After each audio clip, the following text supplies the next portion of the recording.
بنی اسرائیل میں 3 لوگ تھے. یہ حدیث مبارکہ میں یہ واقعہ بیان ہوا اور حضرت ابو ہریرہ اس کے راوی ہیں. جانے دو عالم صلی اللہ علیہ وآلہ وسلم ارشاد فرماتے ہیں، جس کا مفہوم ہے کہ 3 افراد تھے بنی اسرائیل میں. اللہ تعالیٰ نے ان کا امتحان لینا چاہا.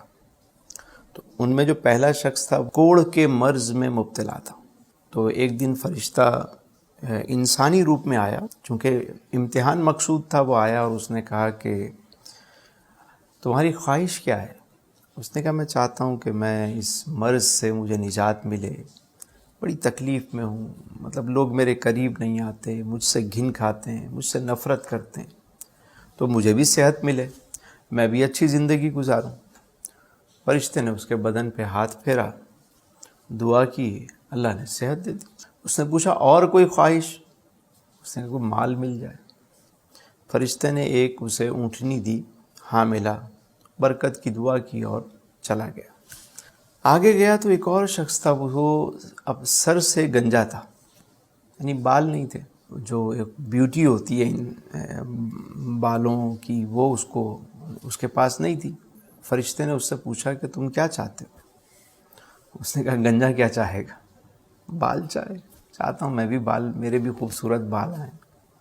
فرشتے نے اس کے سر پہ ہاتھ پھیرا، دعا کی، بال آ گئے. پوچھا اور کچھ؟ اس نے کہا مال چاہیے. اب بال تو آ گئے، اب مال چاہیے.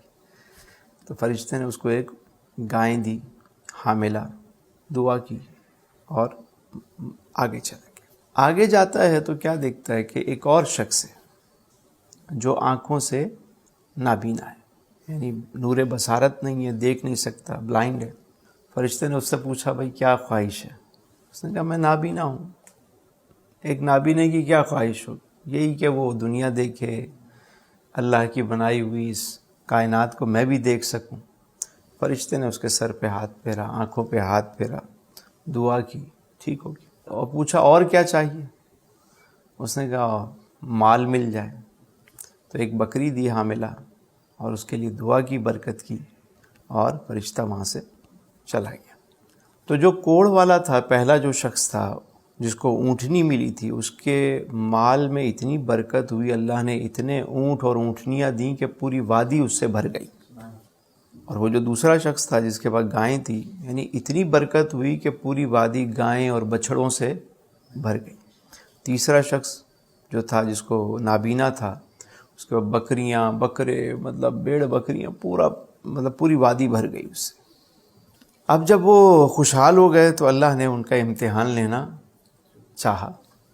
وہی فرشتہ جو پہلے آیا تھا وہ دوبارہ آیا، اور آیا سب سے پہلے کوڑ والے کے پاس.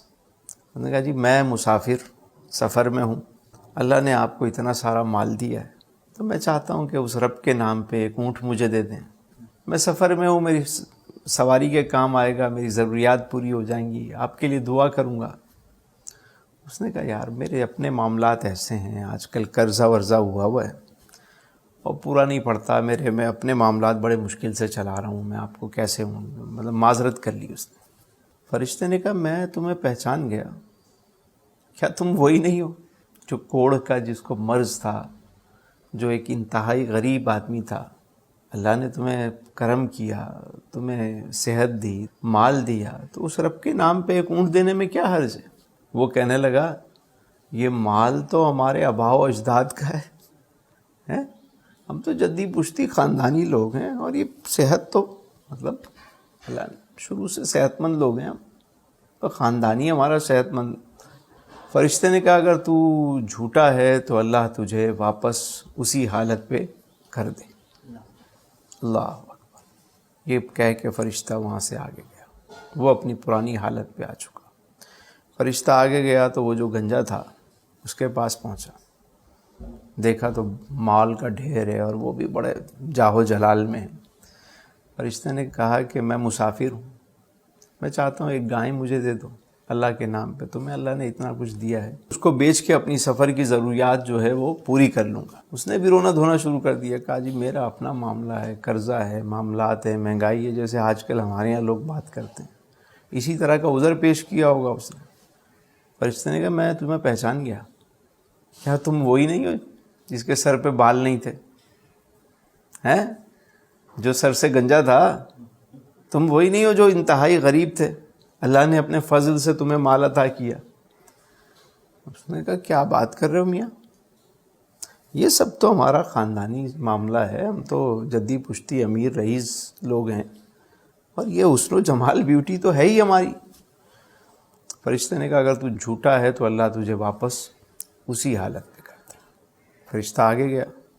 اب تیسرا شخص سنیے گا، وہ جو آنکھوں سے نابینا تھا، جسے بعد میں نور بصارت ملا، اس کے پاس فرشتہ گیا اور کہا کہ میں مسافر ہوں، اللہ نے تمہیں مال دیا ہے، مہربانی کیجیے، اللہ کے دیے ہوئے میں سے کچھ مجھے بھی عطا کیجیے۔ نابینا نے جب یہ سنا تو وہ رونے لگا۔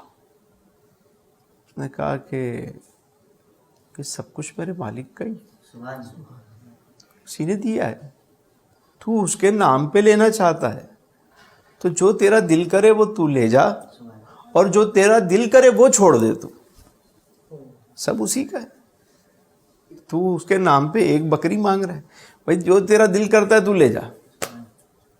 فرشتے نے کہا مجھے تیرے مال سے کوئی لینا دینا نہیں، تیرا امتحان مقصود تھا، تو کامیاب رہا اور تیرے دونوں ساتھی ناکام ہو گئے۔ تو کبھی اللہ رب العزت مال دے کر بھی آزماتا ہے اور کبھی مال لے کر بھی آزماتا ہے۔ یہ جو ہمارے یہاں معاشرے میں جب مال ملتا ہے تو لوگ تو پھر اپنی اوقات بھی بھول جاتے ہیں، معاملات بھی بھول جاتے ہیں، اور کبھی اگر کچھ صدقہ و خیرات کرنا پڑے تو ان کو ایسی موت آتی ہے کہ وہ سمجھتے ہیں کہ یہ سارا وہ شاید اپنے ساتھ قبر میں لے جائیں گے۔ یعنی جس رب نے دیا ہے اس کے دیے ہوئے میں سے آپ دے دو، آپ کے مال میں کوئی کمی تھوڑی ہوگی۔ وہ تو فرماتا ہے جو شکر کرتے ہیں، جو میری راہ میں خرچ کرتے ہیں، میں انہیں مزید عطا کرتا ہوں۔